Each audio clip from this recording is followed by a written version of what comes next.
Bismillah ar-Rahman ar-Rahim. Assalamu alaikum. Welcome back to the program. Our first guest of the morning is Maulana Abdul Khalik, President of UQSA. That, of course, is the United Ulama Council. And we are going to be talking about a meeting that was had with the ANC yesterday regarding the issues, I guess, the situation around the Zionists and the Hasbara, the propaganda that goes out into the global community, the miscommunication, the misunderstanding, but more importantly, the genocide of innocent men, women, and children, and the fact that the rest of the world is absolutely silent on the situation. And subhanallah, to our community in South Africa and Muslim communities all around the world that are standing up and having their voices heard. And we also know, and I think this is very, very important, the Western world seem to think that this is a Zionist versus Muslim situation. And that is not what it's about. But let's talk with Maulana Abdul Khalik, President of UQSA. Let's understand and get an insight as to what was discussed at the meeting yesterday. And is he and the rest of the attendees hopeful that, inshallah, the situation will gradually start changing for our brothers and sisters in Palestine? Assalamu alaikum to you, Maulana Abdul Khalik Ibrahim Ali. You are the president of UQSA. You attended that meeting, and give us an insight as to the people who attended, and were you possibly, maybe not pleased, but perhaps encouraged by the points of discussion at the meeting? Bismillah ar-Rahman ar-Rahim. Assalamu alaikum wa rahmatullahi wa barakatuh to all the viewers of Salam Media. Let me thank Salam Media for this opportunity, Hajja Julie, for hosting us this morning. Indeed, the meeting took place and we are encouraged by the engagement, the discussion, and the matters that we presented to His Excellency the President, President Cyril Ramaphosa, as well as to the NEC members who attended that particular meeting. On behalf of the United Ulama Council of South Africa, we had some of our ulama who attended, including Maulana Ibrahim Bam, Maulana Sulaiman Rawat, Sheikh Ibrahim Gabriels. On behalf of the Al-Quds Foundation, and the Muslim Judicial Council was represented by Maulana Shuaib Appleby, and also Sheikh Shauka Dawood from Durban, and Maulana Adam Feldman from Kimberley. As we know, the United Ulama Council of South Africa represents 9 ulama formations, and with a limited type of presence at this particular meeting, we were able to have had some of our members there, alhamdulillah rabbil alameen. Adding to the United Ulama Council of South Africa, we had the South African Friends of Palestine, as well as the Palestine Solidarity Alliance represented also there, alhamdulillah. So it was a meeting that was a long while in the coming, because the United Ulama Council of South Africa, in the beginning days of this genocide, and not knowing the extent of the atrocities and violation and massacre and the killing and the continuous murder, we requested for a meeting with His Excellency the President. That particular meeting, obviously, alhamdulillah rabbil alameen, was hosted yesterday, alhamdulillah. Let's understand what were the points of discussion. And once again, I put to you the question that, alhamdulillah, would you say you are encouraged by the responses received by Cyril Ramaphosa and everyone else present?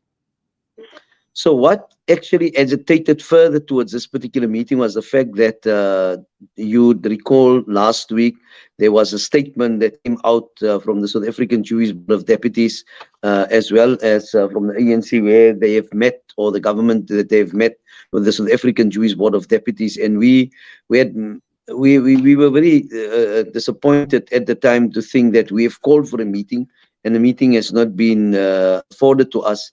And here, obviously, a meeting is taking place with the South African Jewish Board of Deputies, and hence we took it up to say a meeting is overdue and we needed to meet. But at the same time, also what we have picked up from those particular from that particular statement was of concern, and not only concern to the United Ulama Council of South Africa, but to the solidarity and probably obviously to the Palestinian people, that there's so much of hope in the South African position. And here some statements have been issued where that particular position could in all probability be a weakened position. Hence, this particular meeting was called, and Alhamdulillah Rabbil Alameen, we received the clarity and the understanding from the President. The statement of the African National Congress and the President was very, very clear that we have an irrevocable position of solidarity and support towards the Palestinian people. The President was very, very clear in terms of he dubbed this as a genocide, and his position and that of the government position is very, very clear. So the clarity was given in terms of the stance of the South African government, the position of the South African government and that of the African National Congress.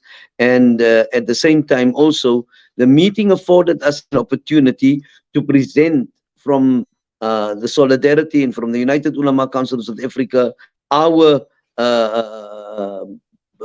call or our appeal to the government. And there was a number of points that was presented, and I must compliment our Honorable Maulana Ibrahim Bam, who did a brilliant presentation, alhamdulillah, in presenting our call to the President and to the government.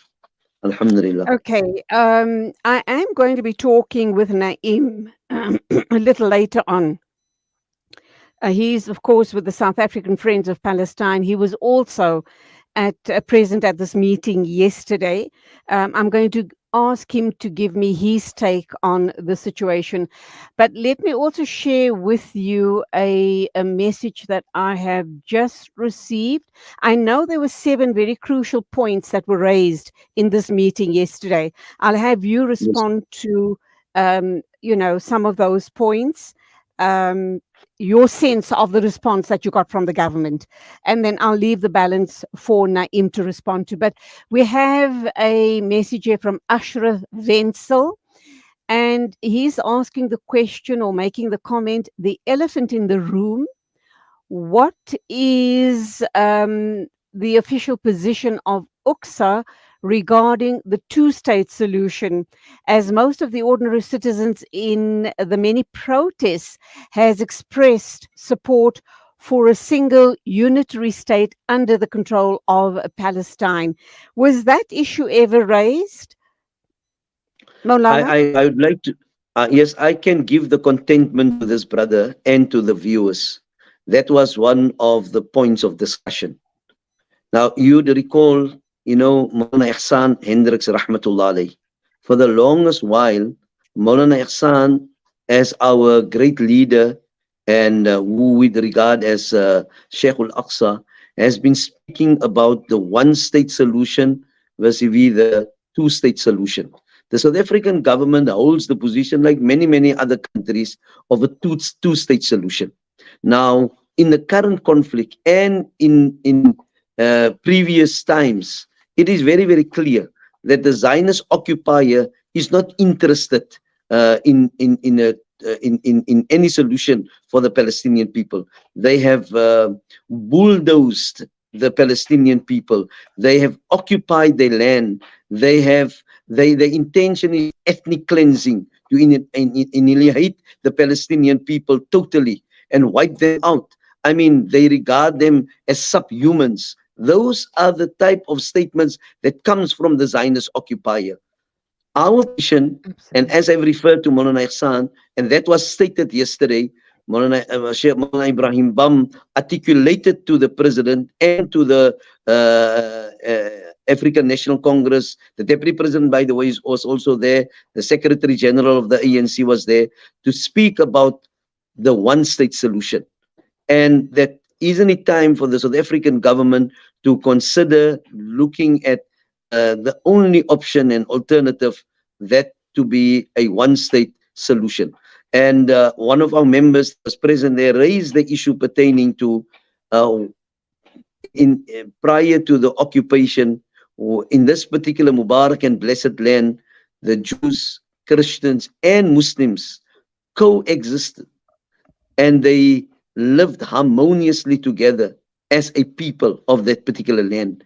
And that is precisely where we would want to take this particular discussion, where people can live harmoniously together here in a South African context.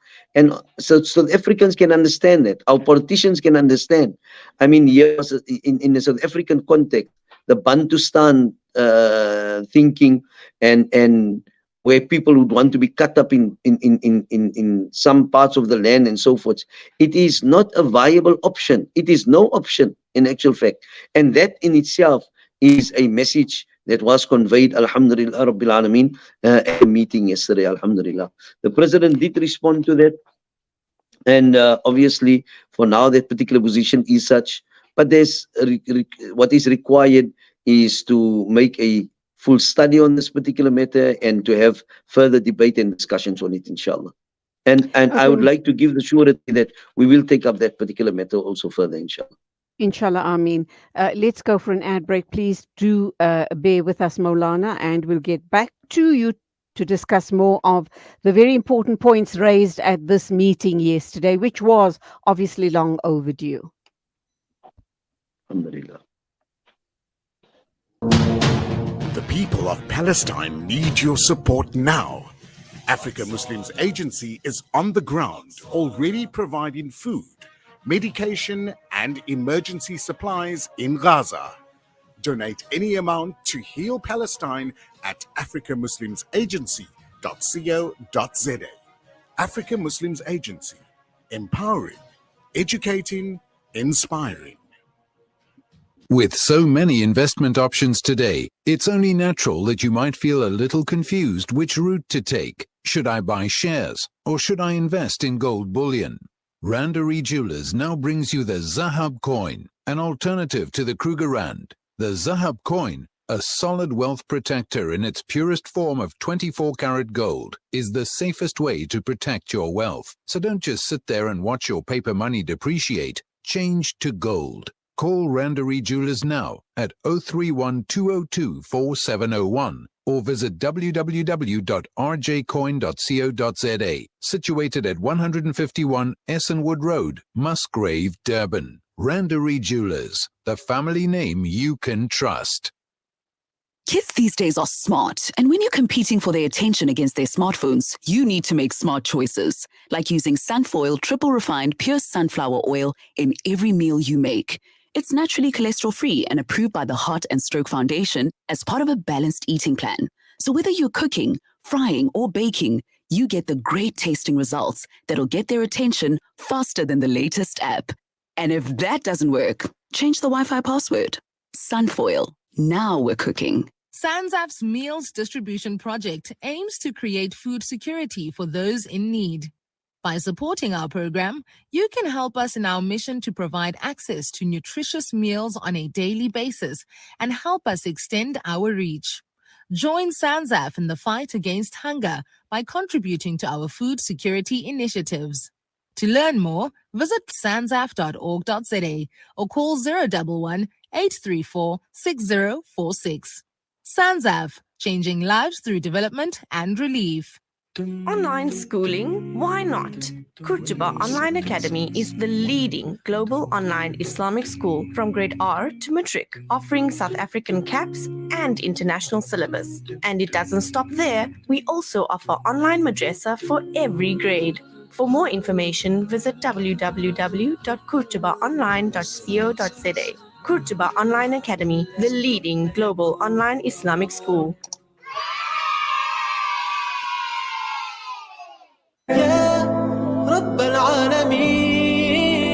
Listen to something fresh. Listen to Salam Media, your humanitarian broadcaster.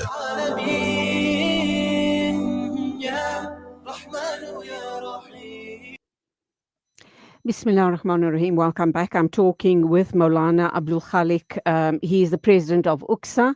About the meeting held with President Cyril Ramaphosa yesterday here in Johannesburg, with a whole host of other ulama present as well, to raise the situation of Palestine. There were 7 very, very important points that were raised. We won't have time to go through all of those because I'll also be talking with Naim, the national organizer and spokesperson for the South African Friends of Palestine. We'll talk with him in about 10 minutes' time. But right now, back to you, Maulana Abdul Khalik Ibrahim Ali.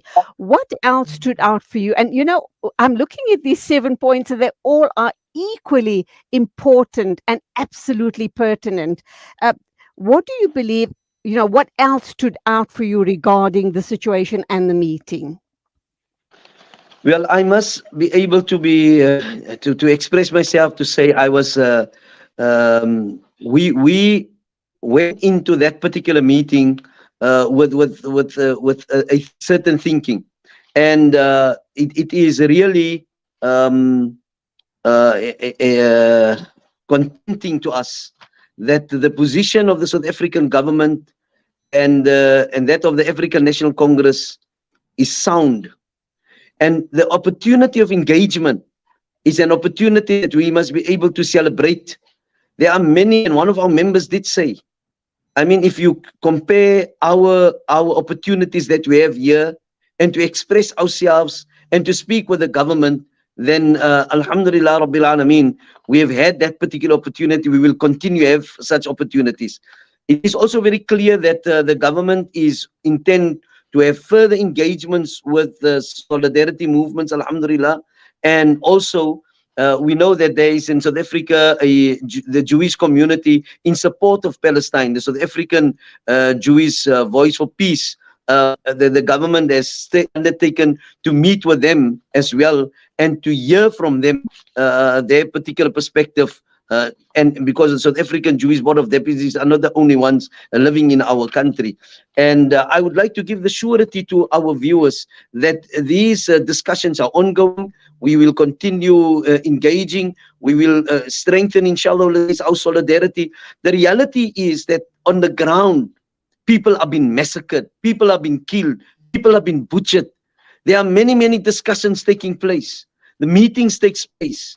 Our call that there must be an end to this particular siege, end the hostility.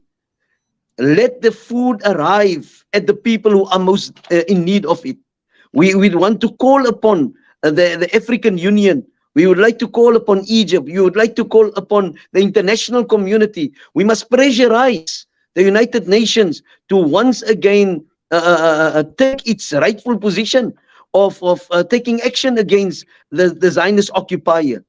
Israel appears to be a law on its own, but there's an international community that has to stand firm and take the necessary action.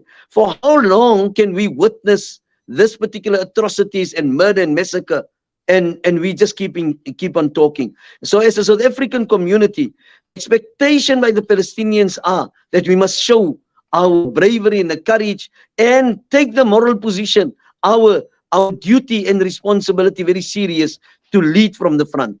Jazakumullah. Maulana, obviously, if we, the global south, don't wake up now and make the noises that need to be heard, let us not be in a slumber regarding where the Western world's allegiance lie.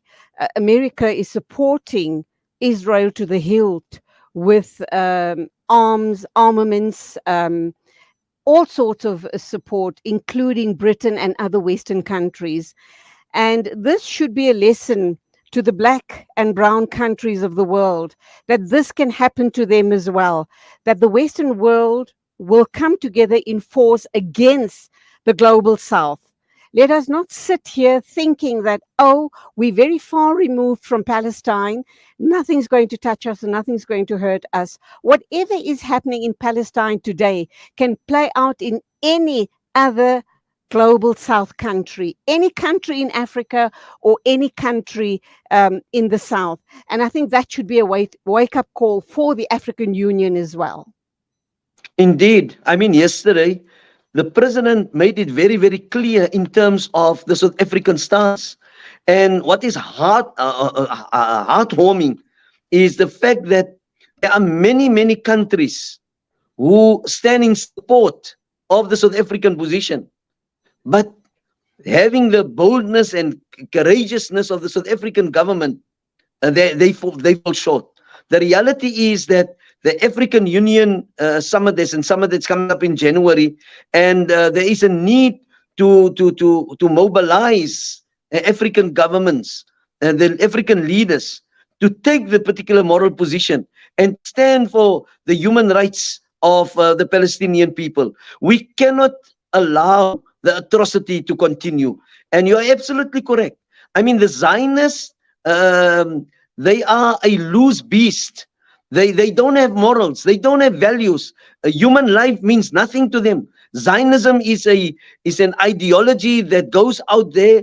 They uprooted the Palestinian people. And hence we are saying this particular happening here, the genocide hasn't started on the 7th. The killing of the Palestinian people has been ongoing. It's a Nakba continuously on a day-to-day basis. And therefore, it is important for our masses that we must continue to mobilize. It is important for us to turn to Allah, to seek from Allah, Allah's guidance, to gain our spiritual strength from being connected with Allah subhanahu wa ta'ala. Do what is our duty and responsibility. Engage where we must be able to engage. Take our stance and our position very seriously, and as our obligation and duty. And let us be able to rise to be the voice of the voiceless. Let us stand in defense of the Palestinian people. They are the victims. They are the occupied people. It is their land that has been stolen. Look at how the brutal massacres that has taken place. Not even innocent children are safe. And Okay, so America is supporting. America Yes, is carry on. supporting. America is supporting or defending Israel. Defending Israel against innocent children. I mean, it doesn't make any sense. There's no logic to it. But the lines has been drawn. There is, Maulana, there is a logic to it. They're trying to wipe out a future Palestinian generation. And that is Correct. why they've targeted innocent babies and children. There is a very sick and twisted logic to these genocidal, illegal occupiers. And the Nakba, Correct. as you correctly say, has started 75 years ago. And the British are equally complicit in this genocide because it started with their Balfour Accord in 1947, 1948. I'm going to have to leave it there, but I'm going to ask you to summarize the meeting for us from yesterday and also the way forward as far as commitment from the South African government is concerned. In summary and in conclusion, let us continue our solidarity. Let us continue being activists, and let us maintain our support to the government on the one hand, but at the same time also pressurize our government to do the necessary what is required from them. It is important that we must be able to be leaders as for the Palestinian people in our country, because we have the opportunity of doing so. May Allah subhanahu wa ta'ala bless the solidarity, and let us continue to do what Allah wants us to do, inshallah, in support of the oppressed people. Jazakumullah. Regarding the government's commitment to this meeting, is there going to be any form of follow-up? And when There is going to be a follow-up. when do you suppose There it will will happen? be a follow-up. There will be a follow-up meeting with the broader spectrum of solidarity. There will be discussions. I mean, we have presented our document to the president, and that will be further be taken up. All of those particular 7 points, 8 points that you have highlighted, it will be given attention, inshallah. Compliments to you and the team for having come up with such a watertight and succinct document. Makes lots of sense. You really have outlined all the very important points here, and inshallah, let's hope that something solid and concrete comes out of this. I'll let you go in a minute. I just want to read another message from Saeed Ismail. Let's get the message on screen. And he's saying Israel is the best terrorist regime in the world. So good at killing innocent, defenseless children and women. What brave men. The worst of creation, no doubt. And USA and allies are complicit in the genocide. Exactly my words, Saeed. I actually expressed those sentiments a minute or two ago before reading out your message. So shukran very much. We're on the same page on that matter. And of course, Maulana Abdul Khalik is now off air. He is the president of UXA. They convened this meeting yesterday, raised some very crucial, important points, and we will follow up this conversation by talking with Naim. He is the national organizer and spokesperson for the South African Friends of Palestine. But first, an ad break.